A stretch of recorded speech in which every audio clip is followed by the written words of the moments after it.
رات کی سیاہی دھیرے دھیرے سمٹ رہی تھی اور مشرق سے سورج کی کرنیں نمایاں ہونے لگی تھی۔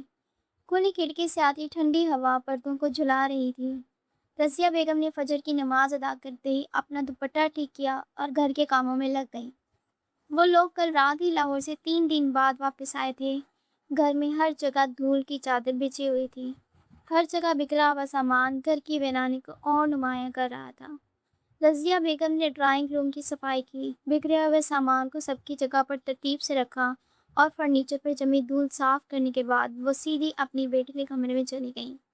بیٹا، اٹھ جاؤ، اتنا سارا کام پڑا ہے، پورا گھر بکھرا ہوا ہے، ذرا میرا ہاتھ بٹا دو، انہوں نے بستر پر جھک کر نرمی سے کہا۔ اور ہاں، سکینہ باجی کے گھر بھی ہو آؤ، ان کی خیریت بھی پوچھتی آنا اور جو کپڑے سلنے کے لیے دیے تھے وہ بھی لیتی آنا۔ سکینہ باجی کا نام کان میں پڑتے ہی اس کی نیند جیسے پل بھر میں اڑ گئی اور وہ جھٹ سے بستر پر اٹھ کے بیٹھ گئی۔ اس کے ہونٹوں پر معصوم سی مسکراہٹ تھی۔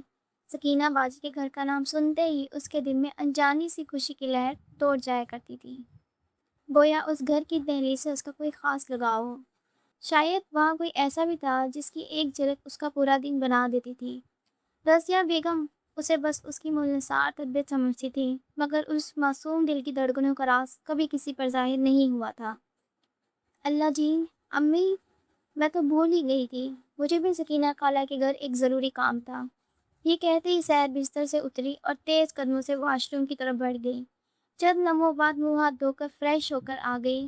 الماری سے ہلکے آسمانی رنگ کا سادہ سا لان کا سوٹ نکال کر پہنا، آئینے کے سامنے ٹھہر کر دوپٹے کو کندھوں پر سیٹ کیا، زلفوں کو اپنی انگلیوں کی پوروں سے سنوارا اور اگلے ہی لمحے باہر چلی گئی۔ باہر گلی میں آج معمول سے زیادہ رش تھا، دکانیں کھل چکی تھیں، ہر شخص اپنے اپنے کاموں میں مصروف نظر آ رہا تھا۔ گاڑیوں اور موٹر سائیکل کے ہارن کی آوازیں ہر طرف گونج رہی تھیں۔ اسی شور و غل میں سحر بھی تیزی سے قدم بڑھاتی سکینہ بی بی کے گھر کی طرف جا رہی تھی۔ وہ اپنے خیالوں میں اس قدر گم تھی کہ آس پاس کی ہلچل سے بالکل بے خبر تھی۔ اس کی توجہ راستے سے زیادہ سوچوں میں الجھی ہوئی تھی۔ اچانک پیچھے سے آتی تیز موٹر سائیکل اس کے قریب سے گزری۔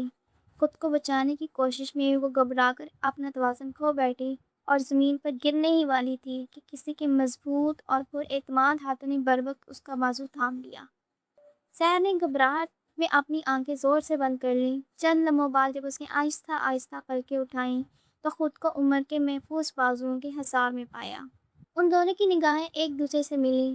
چند لمحوں کے لیے نہ سحر نے پلکیں جھپکیں، نہ ہی عمر اس کے چہرے سے نظریں ہٹا سکا، گویا اس ایک لمحے نے وقت کی رفتار کو تھام سا دیا ہو۔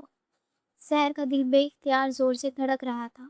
عمر کو اپنے اتنا پاس دیکھ کر اس کی سانسیں اور بھی تیز ہو گئی تھیں۔ نہ جانے کیوں عمر کی نگاہیں بھی اس کے معصوم چہرے پر ٹھہر سی گئیں۔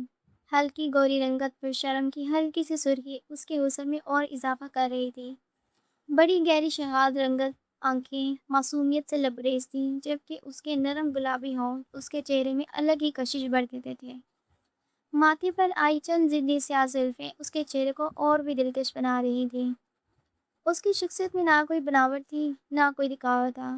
اس کے ہونٹوں پر ہر وقت ہلکی سی مسکراہٹ اور آنکھوں میں بسی معصومیت ہی اس کی پہچان تھی۔ وہ ان لوگوں میں سے تھی جو چھوٹی چھوٹی باتوں میں خوشی ڈھونڈ لیتی تھی۔ آسمانی رنگ کا سادہ لباس اور اوپر سفید دوپٹہ اس کی سادگی اور پاکیزگی کو نمایاں کر رہا تھا، جو دیکھنے والوں کو اپنی طرف متوجہ کر رہا تھا۔ کچھ لمحے گزرنے کے بعد سحر کو احساس ہوا کہ وہ اب بھی عمر کی بازوؤں کے حصار میں ہے۔ اس احساس نے شرم سے اس کے گالوں پر سرخی بکھیر دی۔ اس نے اپنی نظریں جھکا لی اور آہستہ سے اپنے قدم پیچھے ہٹانے کی کوشش کی۔ عمر کو بھی احساس ہوا کہ سحر اب سنبھل چکی ہے۔ اس نے فوراً اپنی گرفت ڈھیلی کر دی اور ایک ہلکی سی جھجک اس کے چہرے پر ابھری اور سحر کو اپنے سے الگ کر دیا۔ دونوں کچھ لمحے خاموش کھڑے رہے۔ سحر نے اپنی نظریں جھکا لی، اس کی سانسیں اب بھی بے قابو تھیں۔ اس نے ہلکی سی جھجک کے ساتھ اپنے دوپٹے کو کندھے پر ٹھیک کیا اور ماتھے پر بکھری زلفوں کو انگلیوں سے کانوں کے پیچھے سرکایا۔ وہ خود کو پرسکون دکھانے کی کوشش کر رہی تھی، لیکن اس کی تیز دھڑکنیں اس کا ساتھ نہیں دے رہی تھیں۔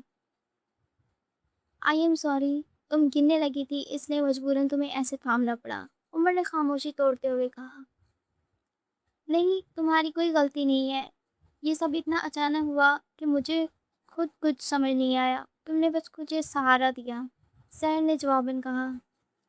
ویسے تم اتنی جلدی میں کہاں جا رہی تھی؟ عمر نے نیچے گرے اپنے ڈاکومنٹس اٹھاتے ہوئے کہا۔ جی، میں تمہارے ہی گھر خالہ سے ملنے آ رہی تھی، سہر نے جواب دیا۔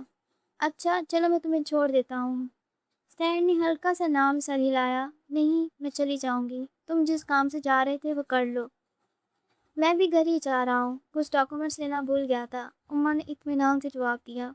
سہر نے ہلکی سی جھجک کے بعد ہاں میں سر ہلایا اور دونوں آہستہ آہستہ ساتھ چلنے لگے۔ خاموشی دونوں کے درمیان چل رہی تھی، مگر سہر کے دل میں ایک شور سا مچا ہوا تھا۔ اللہ جی، آج تو دل ہی سنبھالنا مشکل ہو گیا تھا، سہر نے دل ہی دل میں کہا۔ پھر چوری چوری عمر کی طرف دیکھا۔ اس کا سنجیدہ چہرہ دیکھ کر اس نے دل میں پھر سے سرگوشی کرتے ہوئے کہا، اتنی دیر سے کوئی ایک بھی ڈھنگ کی بات نہیں کی اور نہ مسکرانا آتا ہے۔ ویسے تم بنا بتائے اتنے دن کہاں غائب ہو گئی تھی؟ عمر نے چلتے ہوئے شہر کی طرف دیکھ کر پوچھا۔ سہر نے عمر کی طرف دیکھا اور بناوٹی ناراضگی سے منہ چکا کر بولی، جناب کو اگر ہوش ہو تو پتہ چلے، میں انیشا اور خالہ کو بتا کر گئی تھی، ہم سب لاہور گئے تھے، رشتہ داروں میں شادی تھی۔ عمر شرمندگی سے ہلکا سا مسکرایا اور گردن کے پیچھے ہاتھ پھیرتے ہوئے بولا، اوہ، لگتا ہے واقعی میں کچھ زیادہ ہی مصروف ہو گیا ہوں۔ باتیں کرتے ہوئے دونوں عمر کے گھر کے دروازے تک پہنچ گئے تھے۔ سہر مسکراتی ہوئی گھر کے اندر داخل ہوئی۔ السلام علیکم۔ سب سے پہلے وہ سلیم صاحب کے پاس گئے۔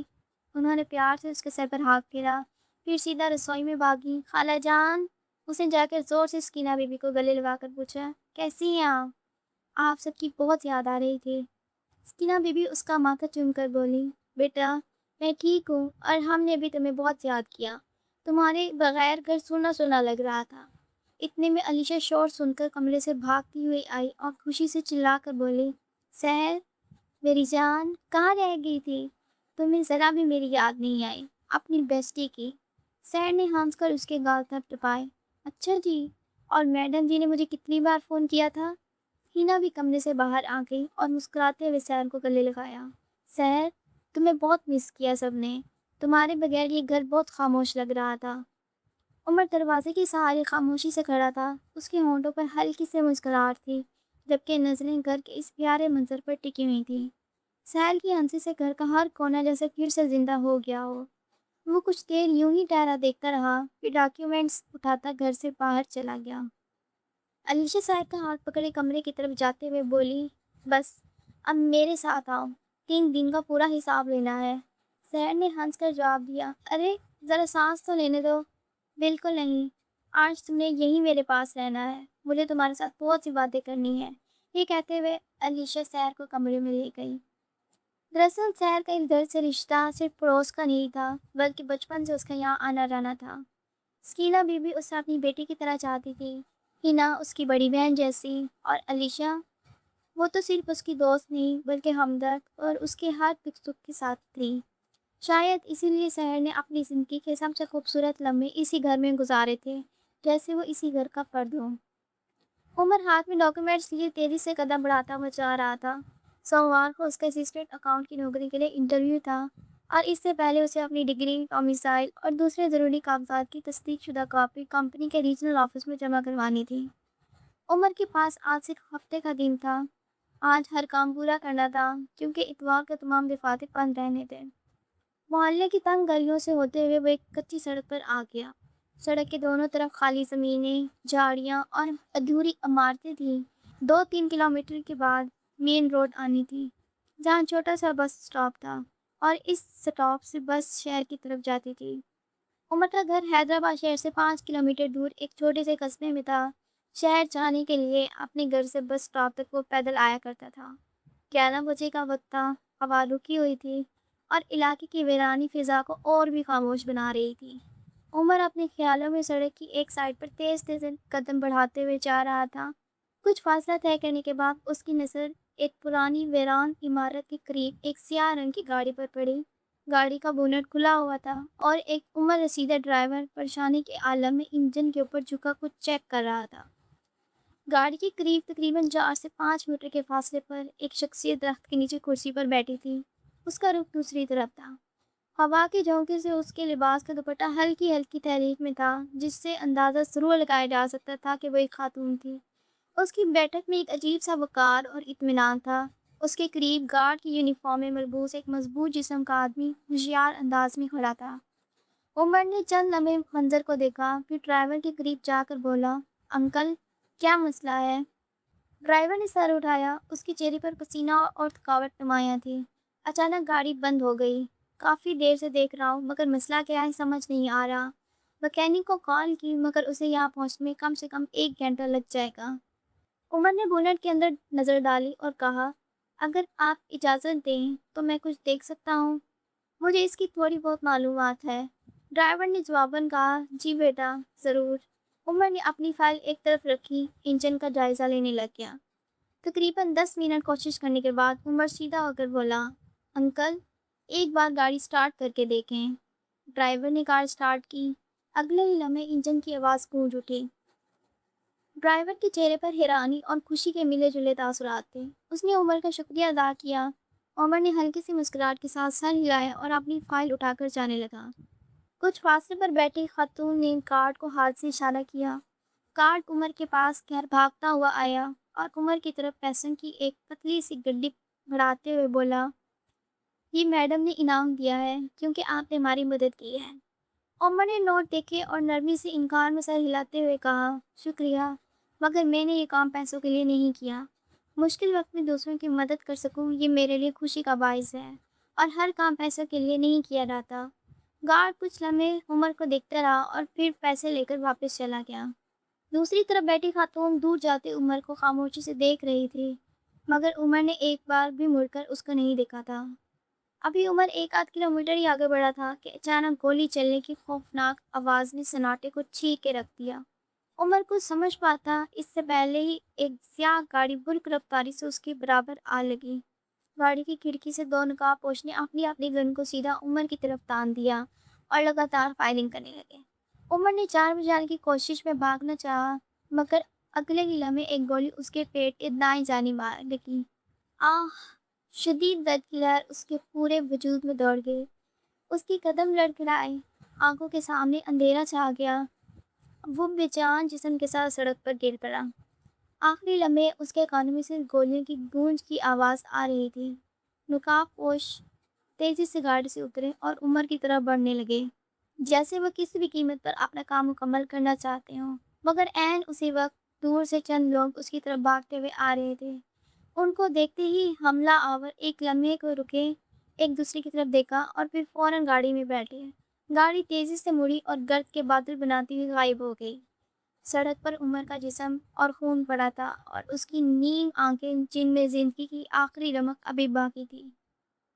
اگر آپ چاہتے ہیں کہ اگلی قسط جلد آئے تو کمنٹ میں نیکسٹ ایپیسوڈ یا اگلی قسط ضرور لکھیں، اور ساتھ ہی ویڈیو کو لائک اور چینل کو سبسکرائب بھی کر دیں۔